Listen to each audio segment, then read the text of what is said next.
We are back this week with our quarterly update and new details on investigations from the past couple of months. It is an issue that has consumed North Kingstown since last fall. A proposal to put a 427-foot wind turbine on this farm adjacent to Route 2. It would be as tall as the old Industrial National Bank building in Providence. The town council and the planning board got a collective earful from residents who said the project was inappropriate for the community. Since then, the council cried uncle, agreeing to put a moratorium on any new projects, and the developer plans to scale down the size of the turbine. The planning board meets again early next month to discuss the revised project. Meanwhile, National Grid now says it has been overpaying the town of Portsmouth for power it generates from this 336-foot turbine next to the high school under the state's net metering law, and is proposing a significant reduction in the rate it gives the town. It all stems from a complaint lodged earlier this year by Newport resident Ben Riggs.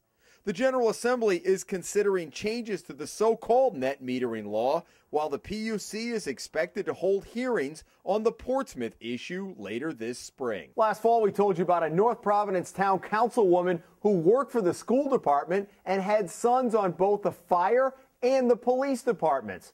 We raised the issue of conflict of interest. Now she finds herself the target of an ethics complaint. Alice Brady told us in mid-October that she received an advisory opinion from the Ethics Commission saying that nothing prevents her from holding office as an employee of the school department with relatives also employed by the town. But the commission cautioned that Brady needs to be careful when voting on specifics. Last week, the head of the town's Republican committee, who is also on the town's personnel board, said she crossed the line when she discussed and voted on the salary of the fire chief. He filed a formal complaint last week. The saga of Michael Coogan continues. He was the candidate running for a state Senate seat in Fall River last summer. We found he was working as an unregistered contractor in Rhode Island. Well, now he's facing stiff fines and a criminal charge because he's been ignoring the authorities. Coogan, who is also president of the Fall River Firefighters Union, did shoddy work at the Barrington home of John Angelo, who later found out that not only was he unregistered in Rhode Island as required by law, but Coogan had charged him for building permits he never pulled. Coogan has not shown up to any of the contractors' board hearings on a complaint filed by Angelo. As a result, the board ordered him to pay more than $18,000 to Angelo for inferior work and fined Coogan $20,000, payable immediately. If he doesn't pay, Coogan will face a criminal misdemeanor charge from the Attorney General's office for failure to comply. If he continues to ignore it, a warrant will go out for his arrest. We sat down with Lincoln Chafee just days before he took over as governor, and he talked about his controversial sales tax plan.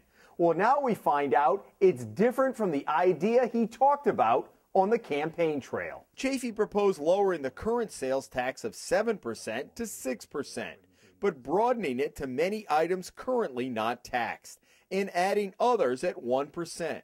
But the governor is stepping back and encouraging the legislature to debate and decide what ultimately makes the cut. That discussion is likely to dominate much of the debate at the General Assembly this spring. Finally, the town of Rehoboth has received the lion's share of our attention the past several months, much as Central Falls did a year ago.